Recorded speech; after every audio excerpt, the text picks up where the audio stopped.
നമസ്കാരം, ജന്മഭൂമിയിലേക്ക് സ്വാഗതം. കെ.എം. മാണിയുടെ പാർട്ടിയെ ഒപ്പം നിർത്താൻ നടത്തിയ രാഷ്ട്രീയ കളികളിലൂടെ സംഘടിത ക്രിസ്തീയ രാഷ്ട്രീയ വോട്ട് ഭിന്നിപ്പിച്ച തന്ത്രം CPM മുസ്ലിം സംഘടനകളുടെ കാര്യത്തിലും വിജയിപ്പിക്കുന്നു. മുസ്ലിം ലീഗിന്റെ നേതാക്കൾക്കും പാർട്ടിക്കുമെതിരെ അതിശക്തമായ സമസ്ത ഇന്നലെയും പ്രതികരിച്ചു. ലീഗ് നേതാക്കളെ മാറ്റണം, ലീഗ് നയം മാറ്റണം എന്നിങ്ങനെയാണ് സമസ്തയുടെ പരോക്ഷ ആവശ്യം. സമസ്ത എന്ന സമസ്ത കേരള ജംഇയ്യത്തുള്ളിനെയും ഇന്ത്യൻ യൂണിയൻ മുസ്ലിം ലീഗിനെയും തമ്മിലകറ്റി മുസ്ലിം സംഘടിത വോട്ട് ശക്തി തകർക്കാനുള്ള CPM പദ്ധതികൾ വൻ വിജയത്തിലേക്ക് നീങ്ങുന്നതിന്റെ സൂചനകളാണിത്. Samastha Kerala Sunni students federation general secretary OP Ashraf തെരഞ്ഞെടുപ്പിന്റെ കേരളത്തിലെ വോട്ടെടുപ്പിന് തലേന്ന് തൽക്കാലത്തേക്ക് നിർത്തിയ രാഷ്ട്രീയ ആരോപണങ്ങൾ വീണ്ടും കുത്തിപ്പൊക്കിയിരിക്കുകയാണ്. സമസ്തയും നേതാക്കളെയും അപമാനിച്ച ലീഗിന് മാപ്പില്ല എന്നാണ് നിലപാട്.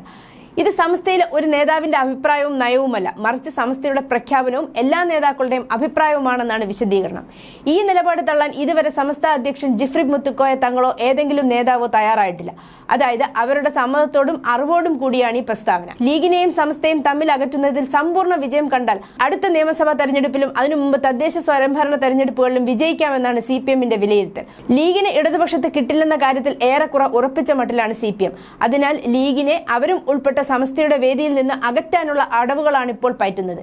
ഇതൊരു രാഷ്ട്രീയ സമ്മർദ്ദ തന്ത്രമായി സ്വീകരിച്ചാണ് CPM തുടങ്ങിയതെങ്കിലും കാര്യങ്ങൾ കൈവിട്ട കളിയിലെത്തി.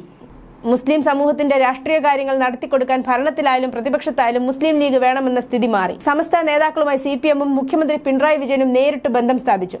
എന്നാൽ മതകാര്യങ്ങളിലല്ലാതെ രാഷ്ട്രീയത്തിൽ ഇടപെടാൻ പാടില്ലെന്ന വ്യവസ്ഥയുള്ള സമസ്ത സംഘടനാ വേദിയുടെ തത്വങ്ങൾ മറികടന്ന് ഭരണകക്ഷിയുടെയും സർക്കാരിന്റെയും വലം കൈയായി. ഈ തന്ത്രം വഴി CPM ഉദ്ദേശിച്ചത് സമസ്ത വഴി ലീഗിനെ വശത്താക്കാനായിരുന്നു. പക്ഷേ കാര്യങ്ങൾ പിടിവിട്ടു. ഇപ്പോൾ CPMനെ സമസ്ത സമ്മർദ്ദത്തിലാക്കുന്നു. സമസ്തയുടെ ആവശ്യങ്ങൾ പലതും പിണറായി സർക്കാരിന് സാധിച്ചു കൊടുക്കാനാകുന്നില്ല, ലീഗിനെ ഒപ്പം കിട്ടുന്നുമില്ല. ഈ സാഹചര്യത്തിൽ മുസ്ലിം സംഘടനകളെ തമ്മിലകറ്റി വോട്ട് വിഘടിപ്പിക്കുക എന്ന ആശയമാണ് ഇപ്പോൾ CPM നടപ്പാക്കുന്നത്. പ്രാദേശിക തലത്തിൽ മുസ്ലിം സംഘടിത ശക്തി പിളർന്നാൽ തദ്ദേശ സ്വയംഭരണ തെരഞ്ഞെടുപ്പുകളിൽ പ്രാദേശിക കക്ഷികളുമായി രാഷ്ട്രീയ കൂട്ട് ഉണ്ടാക്കാമെന്നതാണ് ഏറ്റവും പുതിയ CPM തന്ത്രം. News desk, Janmabhumi.